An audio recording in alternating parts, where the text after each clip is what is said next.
네, 안녕하세요. 세상의 모든 보험 정보와 함께하는 아나운서 정민경입니다. 저희 프로그램에서는 보험을 준비하는 과정에서 생기는 작은 고민부터 과도한 보험료로 걱정하시는 분들이 한 분도 계시지 않을 때까지 보험에 관한 고민과 궁금증 함께 풀어보고 있습니다. 저희 프로그램은 유튜브와 카카오 TV, 네이버 TV를 통해서 시청 가능하시고요. 유튜브에 MBN TV 검색하시면 실시간 방송으로 참여하실 수 있습니다. 아울러 본 방송은 정보 제공을 위한 방송이며 보험 서비스 및 상품 판매와 중개에는 관여하지 않습니다. 그럼 저희 프로그램 본격적으로 시작을 해볼 텐데요. 오늘은 세 분의 전문가님들과 함께합니다. 전문가님들 어서 오세요. 안녕하세요. 네, 자기소개해 주시죠. 네, 안녕하세요. 반갑습니다. 저는 박시영 전문가라고 합니다. 네, 자기소개해 주시죠. 안녕하세요. 저는 정도 인스마트 컨설팅 대표 노종호입니다. 반갑습니다. 네, 안녕하세요. 보험을 쉽고 간단하게 설명해 드리겠습니다. 보험 전문가 박재경입니다. 네, 좋습니다. 이렇게 세 분의 전문가님들과 인사부터 나눠봤고요. 이번에 칭찬받을 보험은 어떤 보험인지 화면으로 만나보시죠.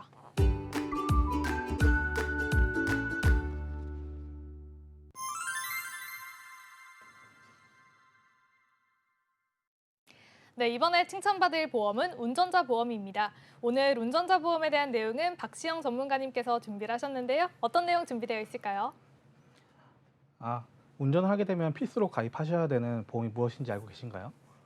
자동차 보험과 운전자 보험인데요. 그러나 많은 분들이 자동차 보험만 가입을 해도 과태료가 나오지 않기 때문에 자동차 보험만 가입하시고 운전자 보험에는 많은 관심이 없으신데요. 이번 기회에 운전자 보험이 왜 선택이 아닌 필수인지 제가 준비한 자료와 예시들을 보면서 쉽게 알아보는 시간을 가져보도록 하겠습니다. 혹시 앵커님은 운전을 하실까요? 아니면 혹시 운전자 보험을 가입하셨나요? 네, 저는 운전을 실제로 하고 있기도 하고요. 운전자 보험도 지금은 준비를 하고 있습니다. 그런데 아마 시청자분들께서는 운전자 보험과 자동차 보험의 차이점을 모르시는 분들도 많거든요. 오늘 좀 자세하게 설명을 해주실까요? 네, 화면을 보시면은 자동차 보험은 이제 상대 운전자, 그리고 상대 자동차, 그리고 운전자 본인, 운전자 자동차에 대해서 보상해주는 보험인데요. 예를 들면 운전 중에 전방 주시를 못해서 앞 차량과 충돌을 했다면 네. 상대방 차량은 대물 보상에서 이제 수리비를 보상받을 수 있게 되는데요. 여기서 대물 보상이라고 하는 것은 물적 보상을 해주는 것을 얘기하는 거예요. 그리고 인적 피해, 사람이 다친 경우에는 대인 배상으로 보상을 해주게 됩니다. 그러나 사고가 나면 상대방만 다친 게 아니고 운전자 본인과 차량도 다치게 되는데요. 자기 차량에 대한 보상은 자기 차량 손해, 자차라고 많이들 알고 계시는데 자차란 본인의 차량, 사고 등으로 손상됐을 때 수리 비용을 보험사가 보상해주는 항목입니다. 또 다친 신체에 대한 피해는 자기 신체 손해 또는 자동차 상해라고 하는 특약에서 치료를 받을 수 있다고 생각해 주시면 이해가 쉬울 것 같습니다. 이렇게 자동차 보험은 사고 시 민사적 책임을 보장해 줍니다. 민사적 책임 부분은 운전자 간 합의 같은 부분을 얘기하는 건데요. 운전자 보험은 경찰서로 가는 형사적 책임, 벌금을 내는 행정적 책임을 보장해 준다고 생각하시면 됩니다. 즉, 운전자 보험은 나를 지켜주는 보험이라고 생각하시면 이해가 조금 편하실 것 같아요. 예시로 말씀드렸던 전방주시 추돌 사고 같은 경우는 경미한 사고이기 때문에 형사적 책임까지 따라오지 않지만 중대 사고나 중상의 사고 시에는 형사적인 책임이 따라오게 됩니다. 중대 사고라고 하는 건 12대 중과실로 발생되는 사고와 피해자가 차량으로 인해서 중상해 또는 사망에 이르게 되는 사고를 말하게 되는데요. 사고라는 건 예측할 수도 없고 불쑥 찾아오는 것이기 때문에 자동차 보험과 운전자 보험 두 가지 모두 꼼꼼하게 준비해서 대비하시는 것을 추천드립니다. 네, 이렇게 운전자 보험과 자동차 보험 두 가지 모두를 준비하는 게 좋다라고 말씀을 해주셨는데요. 사실 저는 운전을 할 때 좀 법규를 잘 지키는 편이라 12대 중과실을 어길 일이 있을까 하는 그런 생각이 들거든요. 저 같은 사람은 운전자 보험 안 필요하지 않을까요? 앵커님께서 12대 네. 중과실을 너무 잘 지키고 계신다고 말씀해 주셨는데요. 좀 제가 질문 하나 드릴게요. 지금 정상 속도 그리고 정상 주행으로 하고 계시는데 갑자기 어린아이가 튀어나와가지고 크게 다쳐가지고 중상을 입었다라고 하시면은 이때 앵커님이 잘못한 게 있을까요? 저는 정상 속도로 운전을 했다라고 하셨잖아요. 네. 그러면 제가 잘못이 없는 거 아닌가요? 근데 잘못한 게 없지만 네. 법은 그렇지가 않아요. 아이가 중상해를 입었기 때문에 형사적으로 이제 형사 합의를 피해갈 수가 없기 때문인데요. 오. 혹시 이 사실을 알고 계셨나요? 아니요, 그런 사실에 대해서는 몰랐습니다. 아, 그러면 지금 네. 앵커님이 이제 사람 많은 공간에서 이제 많은 짐을 들고 다니다가 사람을 모르고 쳤어요. 그랬을 때 앵커님은 그 사람을 다치게 하려고 이렇게 치신 걸까요? 아니요, 절대 그런 의도는 없었을 것 같은데요. 그렇죠, 그렇죠. 네. 여기서 많은 짐과 자동차는 똑같은 맥락이라고 보시면 되는데요. 내가 타인에게 전혀 다치게 할 의도가 없었지만 언제든 누군가를 다치게 할 수 있다는 얘기인 거죠. 네. 혹시 이해가 조금 되셨을까요? 아, 네, 이제 좀 이해가 되네요. 그러니까 제가 의도가 없었다고 하더라도 상대방이 많이 다치게 되면 이게 12대 중과실에 해당이 된다라는 말씀이신 거잖아요. 네, 그렇죠, 그렇죠. 이런 상황에서 운전자 보험을 좀 우리가 이용을 할 수 있을 것 같은데, 그러면 운전자 보험에서는 구체적으로 어떤 담보들을 챙기면 좋을까요? 운전자 보험의 이제 메인 담보이자 필수 구성 요소 이제 담보인 부분을 설명해 드릴 건데요. 첫 번째, 변호사 선임 비용. 두 번째, 교통사고 처리 지원금. 세 번째, 운전자 교통사고 대인 벌금. 네 번째, 운전자 교통사고 대물 벌금 담보입니다. 첫 번째, 변호사 선임 비용이란 운전하던 중 발생한 급격하고도 우연한 사고로 상해를 입힌 경우에 변호사 선임 비용을 부담함으로써 입은 손해를 자동차 사고 변호사 선임 비용으로 보험 수익자에게 지급하는 겁니다. 가입 금액은 5천만 원 한도 내에서 가입할 수 있습니다. 두 번째, 교통사고 처리 지원금이란 운전을 하던 중 교통사고로 타인에게 중상해를 입혔거나 사망에 이르게 한 경우 합의금을 지급하는 담보인데요. 가입 금액은 2억 한도 내에서 가입이 가능합니다. 세 번째, 대인 벌금은 자동차를 운전하던 중 사고로 타인의 신체에 상해를 입힘으로써 받은 벌금액을 한 사고당 2천만 원 한도로 지급을 하는데요. 단 특정 범죄 가중처벌 등에 관한 법률 제5조 13, 제2호에 의한 벌금의 경우에는 3천만 원 한도로 지급이 됩니다. 4번 마지막으로 이제 대물벌금 담보의 경우에는 운전을 하던 중 중대한 과실로 다른 사람의 건조물이나 그 밖의 재물을 손괴한 경우 500만 원 한도 이내로 지급되는 담보입니다. 한 번은 이런 사례가 있었어요. 고객의 남편분께서 예전에 가입해 놓은 한도가 낮은 운전자 보험을 그대로 유지하고 계셨는데요. 갑작스러운 사고로 오토바이 운전자가 골절이라는 이제 상해가 발생을 하였고 병원 치료비는 이제 자동차 보험에서 나갔지만 형사적 행정적 책임은 피할 수가 없어가지고 벌금 관련된 이제 합의를 도와드렸는데 형사합의금 한도가 충분치 않아가지고 금전적 손실이 발생하게 되었습니다. 이처럼 운전자 보험을 유지하고 계셔도 보장 담보와 금액이 부족하게 된다면 운전자 보험을 유지 중이셔도 제대로 보상을 받을 수 없게 되는데요. 가입 시기, 가입 상품에 따라서 한도가 상이하니까 요걸 꼭 체크해 보시는 걸 추천드립니다. 네, 일단 운전자 보험을 준비하면서 꼭 필요한 담보에 대해서 말씀을 해주셨고요. 또 가입 시기에 따라서 한도가 다르다는 부분도 짚어주셨습니다. 그러면 이전에 준비를 하신 분들이라면 담보 내용이 좀 부족할 수도 있을 것 같은데 그럼 그런 분들께서는 추가를 하면 되는 걸까요? 너무 좋은 질문인데요. 부족한 부분은 추가하시는 것도 한 가지의 방법이지만 기존 운전자 보험을 정리하시고 재가입을 하시는 방법도 있습니다. 운전자 보험은 보장 금액도 중요하지만 시대의 흐름에 따라서 법과 한도, 개정되는 부분들이 있기 때문에 꼭 주기적으로 점검하시는 게 좋을 것 같다고 말씀드리고 싶네요.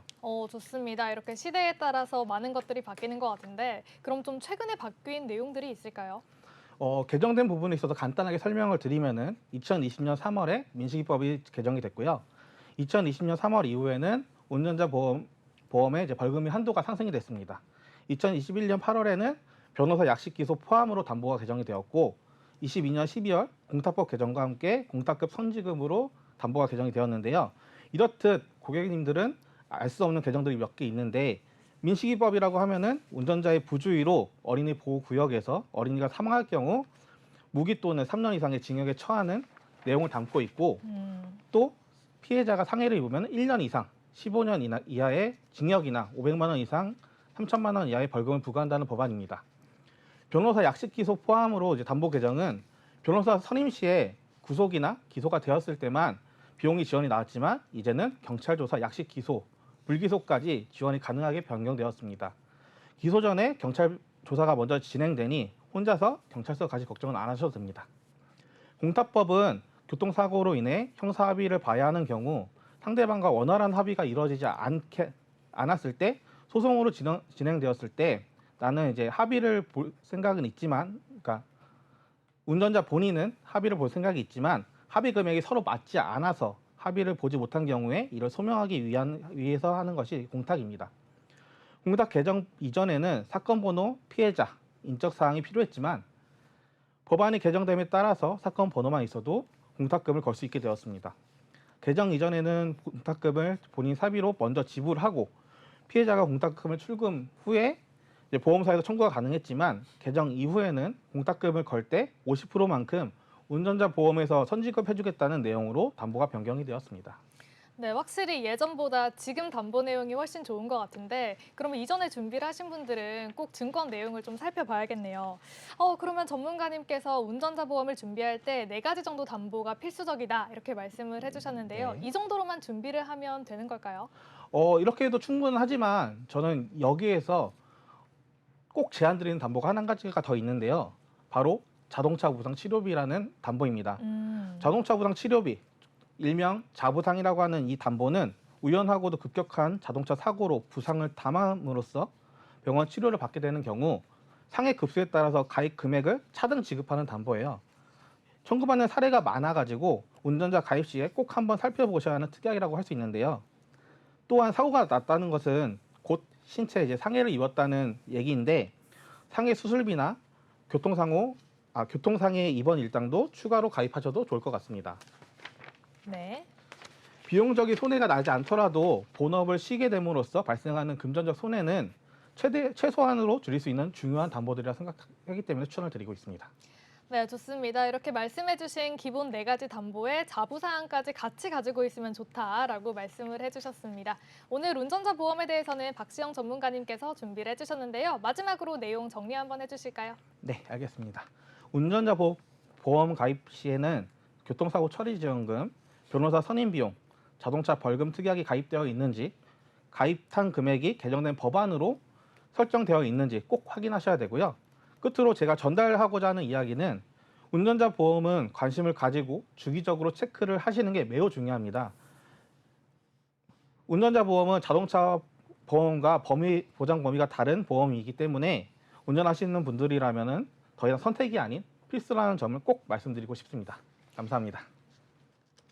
네, 이렇게 의무보험은 아니지만 자동차 보험과 더불어서 운전자 보험도 필수적이다라는 말씀까지 해주셨습니다. 박시영 전문가님과 운전자 보험에 대해서 이야기를 나눠봤는데요. 이 얘기는 여기까지 알아보고요. 이번에 칭찬받을 보험은 어떤 보험인지 화면으로 만나보시죠.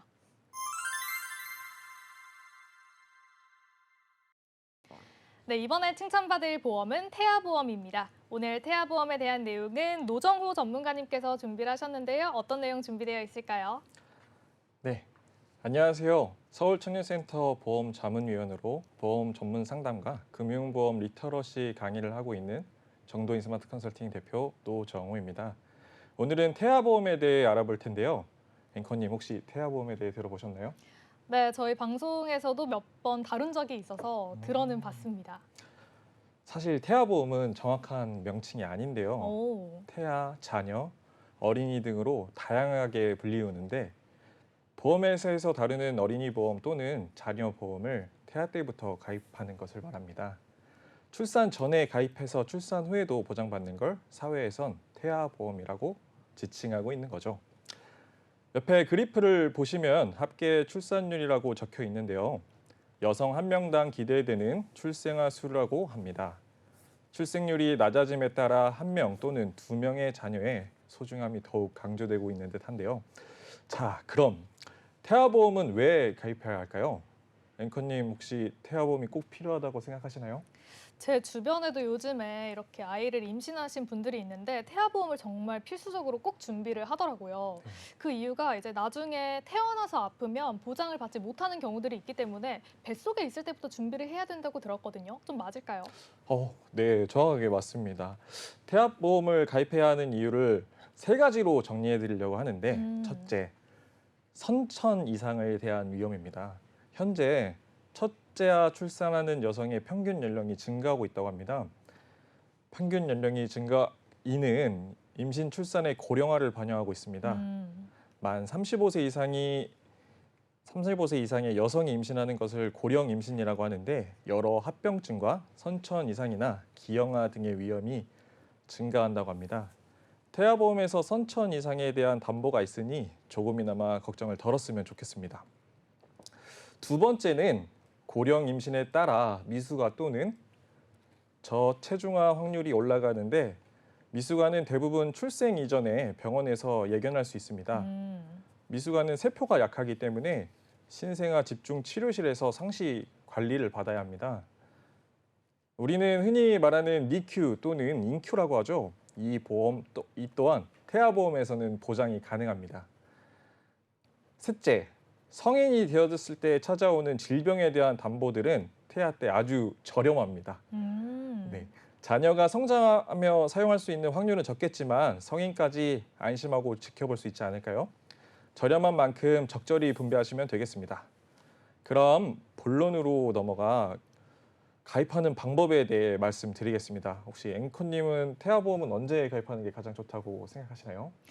그래도 태아보험이니까 출생하기 전에 뱃속에 있을 때 준비를 하는 게 가장 좋지 않을까요? 네, 맞습니다. 네. 출생 전에 가입하는 게 가장 좋습니다.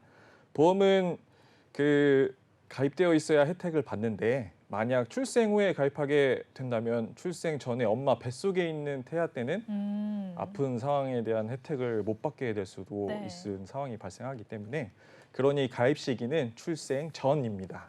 네, 좋습니다. 이렇게 태아보험은 아이가 뱃속에 있을 때 출산 전에 준비를 하는 게 가장 좋다라고 말씀을 해주셨는데요. 그런데 우리가 보통 임신 기간이 한 10개월 정도 되잖아요. 네. 그러면 그 기간 중에는 아무 때나 준비를 해도 되는 걸까요? 좋은 질문입니다. 임신 중에도 초음파라든지 피검사라든지 각종 검사로 태아와 산모를 체크하는 건 알고 계실 겁니다. 그중 1차 기형아 검사가 있는데 이를 NIPT, NIPT라고 부릅니다.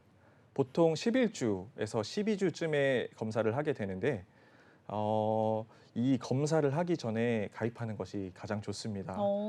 네, 왜냐하면은 검사 후에 이상이 생기고 나면 가입이 제한되기 때문인데요. 만약 이 기간이 지나버렸다면 2차 기형아 검사인 16주나 3차 기형아 검사인 22주 전에는 준비하는 것이 좋겠습니다. 네, 좋습니다. 이렇게 니프티 검사 전에 준비를 하는 게 가장 좋고요. 혹시라도 그 시기를 놓치셨다면 16주나 22주 전에 준비를 하는 게 좋다라고 말씀을 해주셨습니다. 그러면 우리가 보험을 준비할 때 또 어떤 식으로 담보를 가지고 가는지도 중요하잖아요. 이 특약은 어떻게 준비를 하면 좋을까요? 여기서도 세 가지 내용만 기억하시면 됩니다. 다시 앞으로 돌아가서 제가 가입해야 하는 이유 중에 선천 이상에 대한 위험이 있다고 말씀드렸잖아요. 그렇죠. 네, 최근 10년간 선천성 기형아 수는 그대로였습니다. 근데 출생아 수가 많이 줄었어요. 그럼 기형아 수의 비율은 증가한 것이 됩니다. 선천성 이상 담보는 또는 선천성 수술 담보를 보셔야 되겠고요. 옆에 표는 A사 손해보험 입원비를 가설계한 내용입니다. 아까 두 번째로 이유로 미숙아, 저체중아가 중요하다고 얘기하며 니큐, 인큐를 말씀드렸잖아요. 니큐, 인큐, 즉 질병 또는 상해 입원비가 보장됩니다. 그냥 입원비도 보장이 되고요. 중환자실 입원비도 보장받을 수 있습니다. 세 번째로 성인이 되었을 때 사용할 수 있게 태아보험에서 종합적으로 준비하시면 됩니다. 다만 성인보험의 준비와는 다르게 하나 더 생각하셔야 하는 부분이 있는데 그것은 응급실 특약을 넣어야 된다는 점입니다. 응급실 비용이 만만치가 않잖아요. 그리고 실손보험으로 처리할 수 없는 내용도 있고요. 5만 원 내지 20만 원까지도 가입이 가능하니 상황에 맞게 고민해 보시면 좋을 것 같습니다. 네, 좋습니다. 이렇게 중요한 담보 내용으로는 선천성 이상 담보 그리고 응급실 특약이 중요하다라는 말씀도 해주셨습니다. 그런데 우리가 보험을 준비할 때 또 고민하는 내용이 이 보험회사를 어떤 식으로 선택해야 될까 이런 것도 고민을 하거든요. 좀 어떤 식으로 선택을 하면 좋을까요? 네, 보험사를 보는 것도 굉장히 중요합니다. 다만 상품 내용을 정확하게 보고 비교하는 게 저는 가장 현명하다고 생각합니다. 상품 비교에는 제가 설명드린 기준을 바탕으로 첫째, 둘째, 셋째, 첫째, 특약 가입 여부, 두 번째, 보험료, 세 번째, 기간을 보고 나에게 맞는 걸 준비하시면 되겠습니다. 좋습니다. 보험회사를 어떤 식으로 선택을 하느냐도 중요하지만 또 다른 중요한 기준이 있다라는 말씀을 하셨는데요. 그러면 우리가 보험을 준비할 때 이 기간을 설정하면서 보험료가 많이 달라지잖아요. 네. 좀 이 태아보험 같은 경우에는 기간이나 이런 게 어떻게 될까요? 보장 기간을 길게 받으면은 네, 보험료가 비교적 높겠죠. 그렇죠. 기간은 크게 두 가지로 나뉩니다. 30세 만기와 100세 만기. 30세 만기는 저렴하게 많이 보장받겠다 하시는 분들이 많이들 준비하십니다. 100세 만기는 보험은 해지하는 게 손해이니 이왕 한 김에 100세까지 보장으로 가자라는 분들이 많이 하시고 계십니다. 좋습니다. 그런데 이게 30세 만기, 100세 만기 차이가 70년이나 나잖아요. 이 두 가지 중에서 선택하는 게 상당히 어려울 것 같은데 보통 다른 분들은 어떤 식으로 선택을 하실까요? 저희 고객님들께서도 많이들 네. 여쭤보시는데 고객이 만족하는 게 가장 1순위라고 생각하고 있습니다. 하지만 가이드를 잘 잡아드리고 나면은 이제 대부분 30세 만기로 설정을 하십니다. 저의 그 6월 달에 태어나는 달림이도 30세 만기로 이제 보장을 설정을 했는데요. 정말요? 100세 만기로 했을 때와 30세 만기로 했을 때의 보험료 차이는 상당합니다. 왜냐하면은 보험료는 이제 가장 많이 청구할 때, 즉 보험사에게 손해를 주는 나이가 가장 비쌉니다. 20대나 30대의 암보험 청구보다 50대, 60대 이상으로 넘어갔을 때 암보험 청구가 많다는 뜻이겠죠. 즉 30세 만기로 구상했을 때 아주 저렴한 비약으로 태아 특약을 어린이 특약, 성인 특약 모두 적당하게 가져갈 수 있는 장점이 있고, 그리고 성인이 되면 너의 보험은 너가 해라 라는 게 이제 네. 저희 고객님들의 의견이십니다. 그리고 저의 의견이기도 하고요. 그렇죠. 그리고 이야기가 나와서 하는 말씀인데 그 목적에 따라 가입해야 할 최소 보험료는 최대한의 보장을 이룰 수 있습니다. 무슨 말이냐면 30세, 100세에서 선택하고 혹여나 기왕력 등 가족력이 있다고 한다면은 그 부분도 고려해야 될 내용일 것 같고요. 남자인지 여자인지 그 활발한지 얌전한지 그런 부분에 대해서도 생각을 해야 되는 부분도 생각하면 좋을 것 같고 네. 상해 담보를 보완할 것인가와 뭐 질병 담보를 보완할 것인가 이렇게 두 가지로 나뉩니다. 네. 그래서 그에 대한 부분이 있습니다. 혹시 딸이 좋으세요? 아들이 좋으세요? 저는 생각해 본 적이 사실은 없는데 네. 그래도 딸이 조금 더 예쁘지 않을까요? 어, 네, 어떻게 생각하세요? 저는 뱃속에 태어난 아이가 네. 이제 아들이어가지고 저도 뭐 아들이어서 따님이면은 그거 아드님이랑 따님이랑은 또 상황이 또 다르겠죠. 그렇구나. 아들이면은 뭐 네. 활발하게 운동하는 걸 좋아할 거고 딸도 그럴 수도 있잖아요. 그럴 수도 있겠지만 네.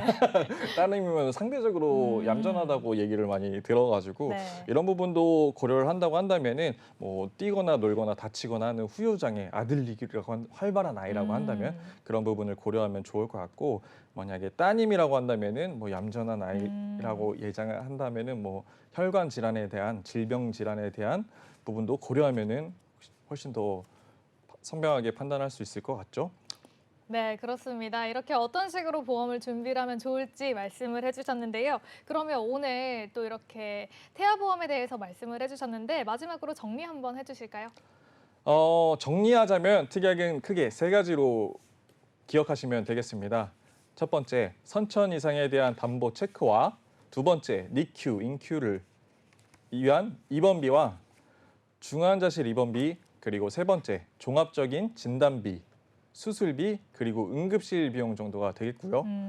구색은 네 가지를 생각하시면 되겠습니다. 첫 번째, 30세냐, 100세냐 이런 보험 기간에 대한 부분과 두 번째, 유전병이 있냐, 가족력이 있냐에 대한 부분, 세 번째, 활발한 아이냐, 얌전한 아이냐에 대한 내용, 마지막으로 네 번째, 뭐 운동을 시킬 거냐, 아니면은 뭐 어떤 일을 시킬 거냐에 따른 부분도 생각하면 좋을 것 같습니다. 그러니까 위에 말씀드렸던 내용들을 종합하여 판단해 우리 가정과 소중한 우리 아기를 지킬 수 있는 그 태아보험을 스마트하게 선택할 수 있는데 조금이나마 도움이 되셨으면 좋겠습니다.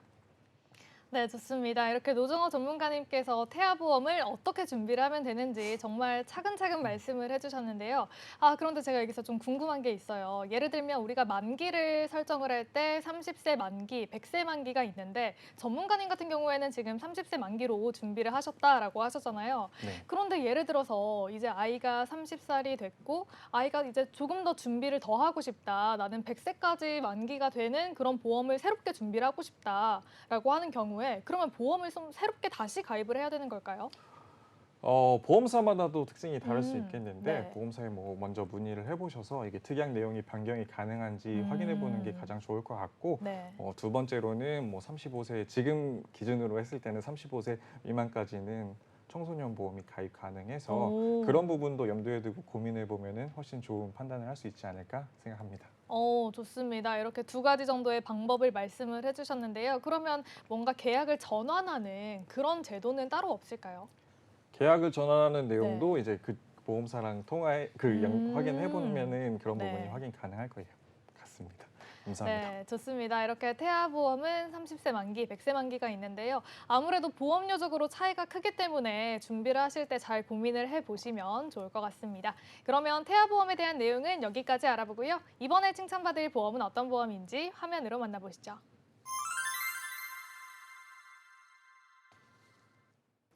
네, 이번에 칭찬받을 보험은 이대 혈관질환 보험입니다. 오늘 이 내용은 박재경 전문가님께서 준비를 하셨는데요. 어떤 내용 준비되어 있을까요? 네, 안녕하세요. 보험 전문가 박재경입니다. 제가 오늘 말씀드릴 2대 혈관 질환은 뇌, 심장에 있는 혈관 질환들을 이야기합니다. 여러분들은 이미 혈관 질환 보험을 준비해 두셨을 거라 생각하는데요. 오늘 제 이야기를 잘 들어보시고 보험을 한 번 더 확인해 보신다면 많은 도움이 되실 겁니다. 먼저 혈관 질환에 진단받게 되는 경우는 뇌졸중, 뇌출혈, 협심증, 급성 심근경색증이 대부분입니다. 이런 것들에 있어서 보장 범위가 가장 중요한데요.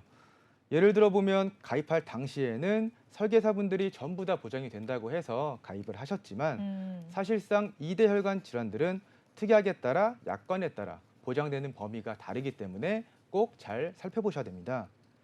나는 보장이 되는 줄 알고 가입을 했는데 보장 범위에 따라 보장이 안 되는 경우도 종종 있기 때문입니다. 네. 암 진단비 같은 경우에는 10%, 20% 정도라도 보장을 받을 수 있지만 이 혈관 질환들은 보험에서 정한 코드가 정확히 맞아야지만 보상이 나가기 때문에 약관을 잘 살펴보셔야 합니다. 네, 좋습니다. 이렇게 많은 분들께서 암보험은 잘 준비를 하고 계시지만 특히 혈관질환 쪽은 또 소홀하게 하는 그런 경향이 있다라고 합니다. 특히 혈관질환 쪽은 제대로 준비를 하지 않으면 뭐 단돈 1원도 받지 못하는 상황이 생길 수도 있기 때문에 더 잘 준비를 하셔야 될 것 같은데요. 저도 제가 준비한 상품을 좀 잘 살펴봐야겠네요. 네, 맞습니다. 사회자님과 여러분들도 모두 한 번 더 체크해 보시기를 바라겠습니다. 사회자님은 혹시 혈관 질환을 일으키는 질병이 어떤 게 있는지 알고 계실까요? 몇 가지 있다고 듣긴 했는데 뭐 고고당이라고 줄여서 부르는 그런 만성 질환들이 혈관 질환을 좀 유발하지 않나요? 네, 맞습니다. 대표적으로 고혈압이 있습니다. 제가 표를 보시면서 고혈압에 대해 간단하게 설명해 드리겠습니다. 네. 네. 네, 표를 보시면 남자분들은 약 25%에서 28% 정도로 굉장히 높은 수치인데요. 4명 중에 1명은 고혈압을 가지고 있습니다. 오. 여성분들은 약 17% 정도가 고혈압 환자라고 합니다. 요즘엔 남자분들만 고혈압을 가지고 계신 게 아니라 여성분들도 굉장히 많아졌습니다.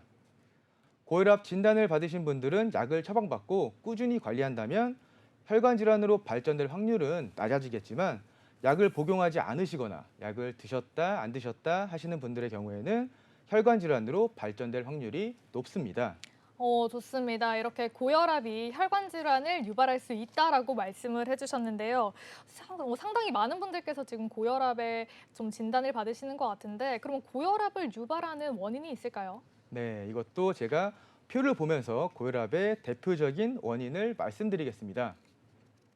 대표적인 원인 중에는 흡연, 음주, 비만, 운동 부족, 잘못된 식습관, 그리고 지속적인 스트레스, 유전 등이 있습니다.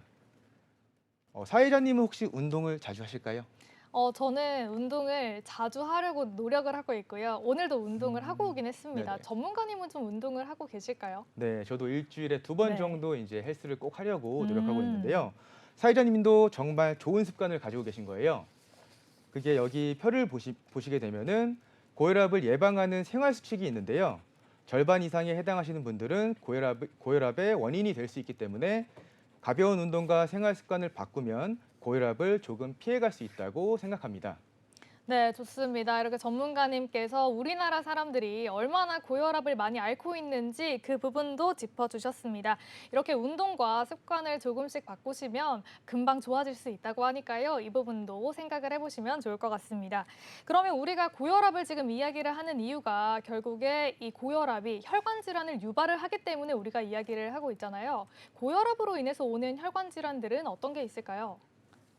네, 고혈압 합병증으로는 협심증이나 심근경색, 심부전증, 부정맥처럼 심장에 영향을 주는 질병들이 있습니다. 이것도 먼저 사진을 보시면서 사망률에 대해서 왼쪽 순서대로 설명해 드리겠습니다. 115에서 75는 정상 수치이고 135에서 85면 사망률이 2배, 그리고 155에서 95는 3배, 175에서 105는 4배의 확률로 사망률이 올라갑니다. 혈압 수치가 높으시면은 병원에 가셔서 진료를 꼭 받으시고 약 처방을 받으셔야 됩니다. 네. 약만 복용하셔도 정상 수치로 떨어질 확률이 높아지지만 방치하시거나 심해지면 심해질수록 합병증으로 발병될 수 있기 때문인데요. 급성 심근경색증, 뇌졸중, 시력상실, 심부전증, 부정맥이 생길 수가 있으니 항상 조심하시고 또 조심하셔야 합니다. 이렇게 약을 잘 챙겨 드시고 건강 관리를 잘 하시는 분들도 이제 현재의 발병률이 낮아지는데 이거는 낮아지는 것뿐이지 발병이 하지 않는 것은 절대 아닙니다. 최근에 제가 상담하게 된 고객님께서도 혈관 질환으로 입원하시고 치료 받으신 이후에 합병증으로 현재도 많이 힘들어하고 계십니다. 혈관 질환은 치료도 중요하지만 평소 꾸준한 운동과 좋은 습관으로 예방해 두시는 걸 추천해 드리겠습니다. 네, 이렇게 전문가님께서 표를 보면서 또 말씀을 해주셨는데 고혈압을 앓고 계신 분들은 심장병으로 사망할 확률이 훨씬 더 높다라는 부분을 짚어주셨습니다. 아무래도 정말 고혈압을 앓고 계신 분들은 약을 잘 챙겨 드시는 게 중요할 것 같은데요. 그리고 우리가 이렇게 보험으로 이런 부분을 좀 대비를 할 수 있잖아요. 만약에 만성질환을 앓고 계시는 분들이 계시다면 혈관질환 보험 어떤 식으로 구성을 하면 좋을까요? 네, 먼저 네. 이것도 제가 표를 보면서 설명해 드릴 건데요. 네. 보시면 담보별로 보장을 해주는 범위가 다르다는 걸 알 수 있습니다. 네. 먼저 뇌혈관 질환 담보는 크게 뇌출혈 진단비, 뇌졸중 진단비, 뇌혈관 진단비 이렇게 세 가지로 나눌 수 있습니다. 이 세 가지 담보들이 각각 보장 범위가 다른데요. 뇌출혈 진단비는 세 가지 코드가 보이시죠? 이렇게 코드로 보상해드리고 있으며 뇌졸중 진단비는 6가지 코드가 보상되고 보장 범위 안에는 뇌출혈 진단비까지 포함하고 있습니다. 뇌혈관 질환은 위에 뇌졸중, 뇌출혈을 보상하는 6가지 코드를 전부 포함하고 이외에 가장 중요한 뇌혈관 코드인 I64, I67, I68, I693 이 4가지를 전부 포함하고 있습니다. 그리고 총 I60에서 I693까지 13가지 질병 코드로 진단되면 전부 보상받으실 수 있습니다. 여러분들이 보험을 가입하시는 이유가 내가 어떤 질병에 진단될지 모르니까 보험을 가입하시는 거잖아요. 그렇죠. 그렇죠. 예. 하지만 보험만 가입한다고 해서 모든 보장이 되는 건 아니라고 말씀드리고 싶었습니다. 그렇기 때문에 보험을 가입하시고 보험료를 내시면서 가장 넓은 범위로 준비가 되어 있어야 내가 어떠한 질병의 진단을 받더라도 보장을 받고 도움이 될 수 있을 겁니다. 이렇기 때문에 보장 범위가 가장 넓은 뇌혈관 진단비로 가입을 하셔야 폭넓게 보장받으실 수 있습니다. 네, 좋습니다. 이렇게 뇌 관련된 담보 중에서는 뇌출혈 진단비, 뇌졸중 진단비, 뇌혈관 질환 진단비가 있다고 설명을 해주셨습니다. 여기서 가장 넓은 범위로 준비를 하는 게 유리하다라는 부분도 짚어주셨는데 제가 여기서 궁금한 게 한 가지 있어요. 네. 예를 들면 제가 뇌출혈 진단비로 준비를 한 상태인데 뇌졸중의 진단을 받았다. 그러면 보험금을 못 받는 걸까요? 아니죠. 받을 수 있습니다. 왜냐하면 뇌혈관 진단비로 가입이 되어 있기 때문에 뇌출혈로 준비를 했을 때요. 뇌출혈로 준비했을 때, 네네네. 죄송합니다. 뇌출혈로 준비했을 때 네. 뇌졸중 진단을 받았을 때는 네. 진단비를 받을 수가 없습니다. 그러면 반대로 뇌혈관 질환으로 준비를 했을 때 뇌졸중의 진단을 받았다. 그럼 이 상황에서는 우리가 보험금을 수령할 수 있을까요? 네, 맞습니다. 아까 말씀드린 대로 보장 범위가 더 넓은 걸로 가입이 되어 있을 경우에는 내가 뇌출혈이나 뇌졸중에 걸렸을 때도 같이 보장을 받을 수 있다라고 생각하시면 될 것 같습니다. 좋습니다. 이렇게 이야기를 들어도 확실히 뇌출혈보다는 뇌졸중, 그리고 또 뇌졸중보다는 뇌혈관 질환으로 준비를 하는 게 훨씬 더 유리할 것 같은데요. 그러면 심장질환 쪽도 이렇게 넓은 범위로 준비를 하면 되는 걸까요? 네, 맞습니다. 심장에 있는 혈관 질환을 보상하는 특약에는 크게 세 가지가 있습니다. 심장질환 진단비, 허혈성 심장질환 진단비, 급성 심근경색 진단비로 분류하고 있는데요. 먼저 심근경색 진단비와 허혈성 심장질환 진단비를 설명해 드리겠습니다. 두 가지 특약에는 큰 차이점은 협심증을 기준으로 보장이 되냐, 보장이 되지 않느냐 차이라고 보시면 될 것 같습니다. 그 이유는 협심증은 현재 심장질환 환자 중에 가장 많기 때문인데요. 제가 표를 보면서 자세하게 설명드리겠습니다. 사진을 보시면 I21, I22, I23 이렇게 세 가지만 급성 심근경색 코드에 해당합니다. 해당 코드는 허혈성 심장질환에 포함이 되고 허혈성 심장질환에는 6가지 코드로 보상이 되기 때문에 범위가 더 넓습니다. 그리고 사진을 보면 알 수 있듯이 협심증으로 진단을 받은 환자 수가 가장 높다는 걸 알 수 있습니다. 그렇기 때문에 심장질환 중에 협심증을 같이 보상해주는 허혈성 심장질환 진단비를 선택하시는 것이 좋습니다. 네, 좋습니다. 이렇게 협심증 그리고 급성 심근경색까지 모두 다 보장을 받으시려면 허혈성으로 준비를 하는 게 좋다라고 좀 자세하게 말씀을 해주셨는데 전문가님께서 이 심장질환 쪽은 세 가지 담보가 있다라고 하셨어요. 심장질환 진단비도 있었는데요. 그러면 심장질환 진단비에서는 어떤 것들을 보장을 해주는 걸까요? 네, 질환을 보상하는 이제 세 가지 특약 중에 가장 넓은 보장 범위가 심장질환 진단비입니다. 그렇다면 심장질환 진단비가 무엇인지 궁금하실 텐데요. 네. 부정맥, 심부전 등도 보상을 해주는 가장 넓은 범위의 특약이라고 생각하시면 됩니다. 사회자님은 혹시 부정맥, 심부전이라는 질병들을 들어보신 적 있으실까요? 네, 방송을 하면서 들어는 봤는데 사실 구체적으로 뭐 어떤 증상을 가진 질병인지 그런 것까지는 모르거든요. 전문가님께서 자세하게 설명을 해주실까요? 네, 제가 사진을 보면서 자세하게 설명해 드리겠습니다. 여러분들도 한 번쯤은 들어보셨을 질병인데요. 부정맥은 성인 기준으로 60회에서 100회 정도 심장이 뛰어야 하는데 이보다 더 빠르게 혹은 더 느리게 뛰는 현상이 바로 부정맥입니다. 부정맥을 일으키는 대표적인 원인은 기름진 음식 그리고 흡연이기 때문에 이러한 원인들을 조금만 줄여나간다면 부정맥 발병 확률을 낮출 수가 있습니다. 네. 그리고 심부전증은 심장의 펌프 작용 저하로 혈액 공급이 불안정해지는 병인데요. 고혈압의 합병증 중에 하나입니다. 예를 들어서 심장 크기는 정해져 있는데 고혈압이 생겨서 혈관에 압력이 올라가게 되면 우리의 심장은 이 압력을 견뎌내려고 점점 두터운 벽을 올리게 돼 있고 그러면서 심장은 점점 두꺼워지게 됩니다. 예를 들어서 사회자님이 1kg 배낭을 메고 걷다가 20kg 배낭으로 바꿔서 메고 걷게 된다면 어떨 것 같으세요? 그러면 너무 무거워서 오랫동안 걷기가 힘들 것 같은데 전문가님은 어떠실 것 같으세요? 그쵸. 괜찮으실 것 같으세요? 너무 지치고 힘들겠죠. 그쵸. 네.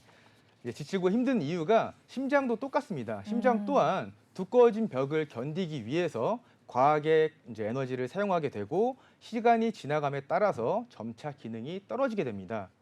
그렇게 이제 생기는 병이 바로 심부전증인데 이런 부분을 보장하기 위해서는 허혈성 심장질환 진단비보다 보장 범위가 조금 더 넓은 심장질환 진단비를 준비하시는 게 좋다고 말씀드리고 싶습니다.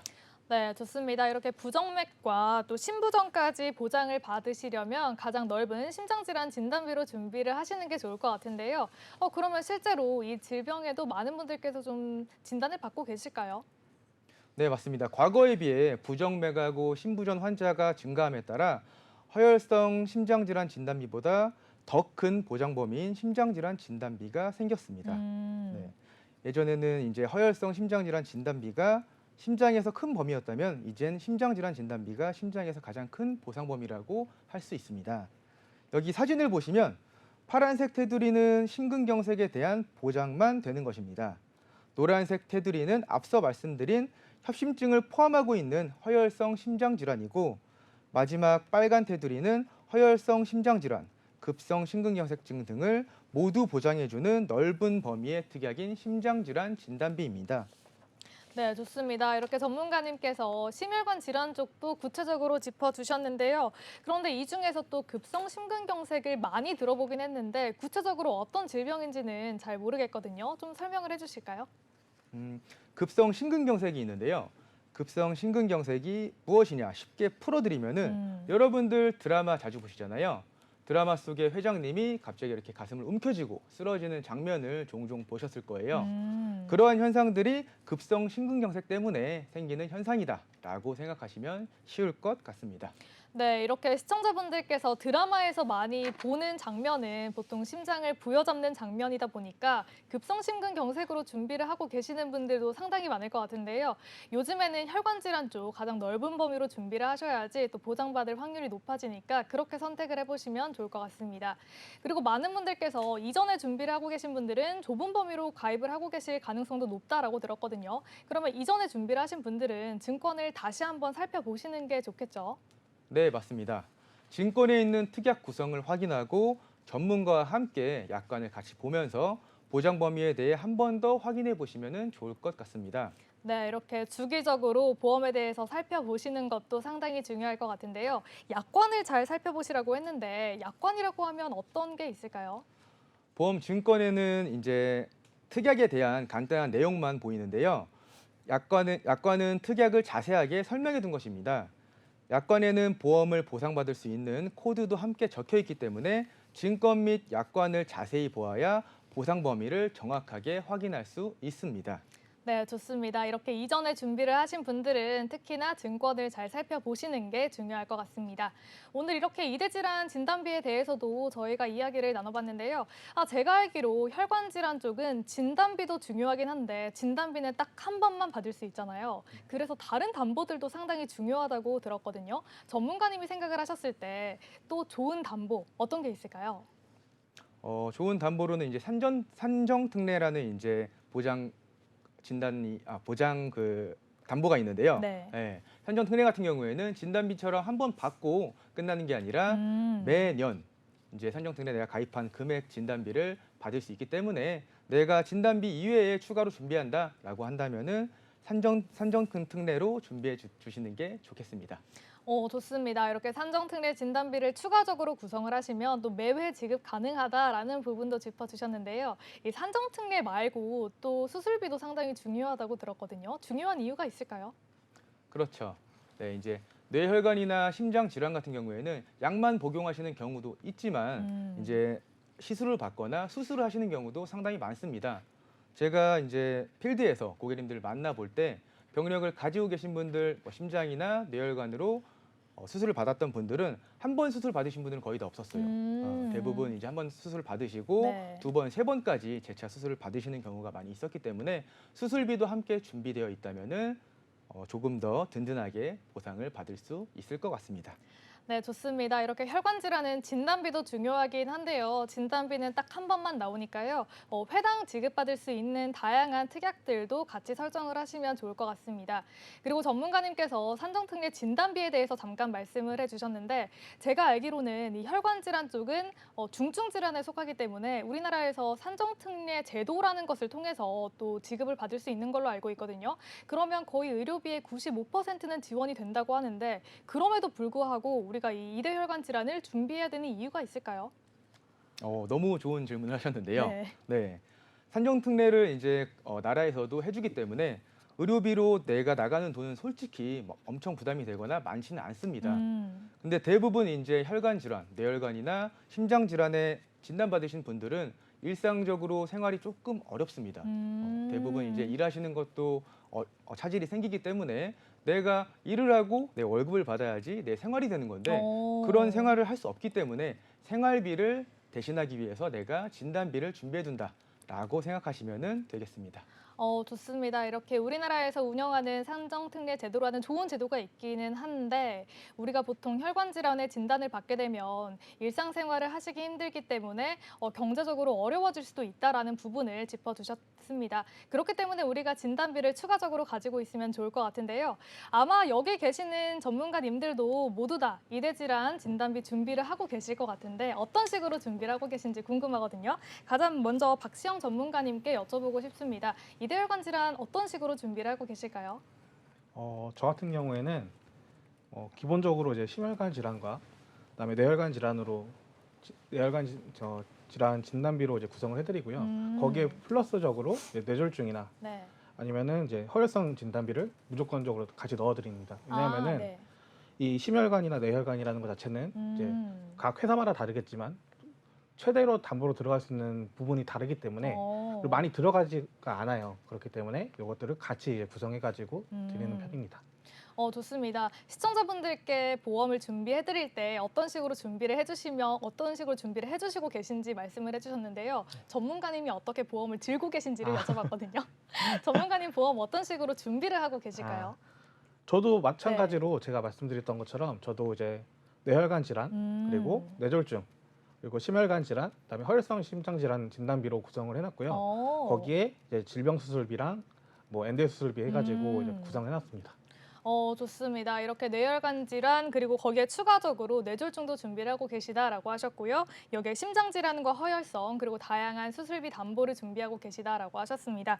그러면 노정호 전문가님께서는 어떻게 준비하고 계신지 궁금한데 가족력은 없으신지 아니면 혹시 지금 앓고 계시는 만성 질환은 없으신지 그 부분도 같이 말씀을 해주실까요? 네. 가족력에 대한 부분이 보험 가입할 때 되게 중요한 그쵸. 부분이긴 한데 저희 그 가족력에 대해서는 이제 저희 아버지가 고혈압이랑 당뇨가 있으세요. 네, 조심하셔야겠네요. 네. 그러면 이제 저는 다른 사람보다 네. 혈관에 대한 질환이 생길 위험도가 더 높기 때문에 그쵸. 저는 그 부분에 있어서 다른 암 진단비나 이런 특약에 대한 부분보다 혈관 질환에 대한 담보를 더 금액을 높게 설정했었었는데요. 앞서 박재경 전문가와 박시영 전문가께서 너무 잘 설명해줬지만은 뭐 다시 한번 정리해서 설명을 드리자면 혈관 질환 같은 경우는 이제 혈관의 흐름이 원활하지 않았을 때 발생하는 부분인 거고 뇌졸중은 이제 막혔을 때 뇌출혈은 이제 터졌을 때 그쵸. 발생하는 부분이어서 단계별로 보장 범위를 설정하는 게 중요할 것 같습니다. 네, 좋습니다. 이렇게 전문가님께서 마지막으로 정리도 한번 해주셨는데요. 왜 다 제가 질문한 거에 대해서는 답변을 해주시지 않는지 궁금한데 우리 전문가님께서는 고혈압도 있고 당뇨도 있고 전문가님 아버지께서 있다라고 하셨어요. 그러면 보험을 더 든든히 준비를 하고 계실 것 같아요. 어떤 식으로 준비하셨는지 짧게 말씀해 주시죠. 저는 혈관 질환에 대한 부분을 금액을 가장 높게 설정했는데요. 네. 그냥 범위가 가장 넓고 보장받을 수 있는 범위가 가장 넓기 때문에 금액을 아예 3천만 원. 3천만 원. 그다음에 이제 뇌졸중에 대한 부분은 2천만 원 이렇게 오. 설정해서 5천만 원을 구상을 했고요. 그 혈관 질환 같은 경우에는 이제 반복적으로 발생하는 부분이 많기 때문에 저는 수술비 특약을 또 1,000만 원 정도 설정을 해놓은 상황입니다. 네, 좋습니다. 정말 넉넉하게 준비를 하고 계시네요. 그럼 마지막으로 오늘 내용 준비해주신 박재경 전문가님께서는 어떤 식으로 준비하고 계신지 여쭤봐도 될까요? 네, 저는 부모님께서 이제 보험을 들어주셨던 거를 그대로 좀 물려받았습니다. 근데 아무래도 옛날 보험이다 보니까 보장 범위가 아주 좁은 진단비밖에 없었어요. 뇌출혈 진단비랑 급성 심근경색 진단비밖에 없었기 때문에 제가 성인이 되고 나서 보험에 대해서 살짝 공부를 하고 뇌혈관 질환 진단비 그리고 심장 질환 진단비로 보완을 해서 준비를 했는데요. 금액은 저는 뇌혈관 진단비는 5천만 원 정도, 오. 네, 심장 질환 진단비 2천만 원 정도, 네. 그리고 허혈성 심장 질환 진단비를 3천만 원 정도. 저도 마찬가지로 네. 5천만 원 정도로 맞춰놨고요. 거기에 이제 추가적으로 수술비 그리고 종수술비 이런 것들을 전체적으로 좀 추가를 해서 좀 든든하게 준비를 해놨습니다. 네, 좋습니다. 이렇게 혈관 질환 쪽은 가족력과 내가 가진 질병과도 관련이 높으니까요. 이 부분을 참고하셔서 보험을 준비하시면 좋겠습니다. 저희 오늘 다양한 보험에 대해서 이야기를 나눠봤는데요. 저희가 준비한 소식은 여기까지입니다. 저희 프로그램은 유튜브와 카카오 TV, 네이버 TV를 통해서 시청 가능하시고요. 유튜브에 MBN TV 검색하시면 실시간 방송으로 참여하실 수 있습니다. 아울러 본 방송은 정보 제공을 위한 방송이며 보험 서비스 및 상품 판매와 중개에는 관여하지 않습니다. 그럼 저희는 다음 이 시간에 더욱더 알찬 소식으로 돌아오겠습니다. 오늘도 시청해주신 여러분 고맙습니다.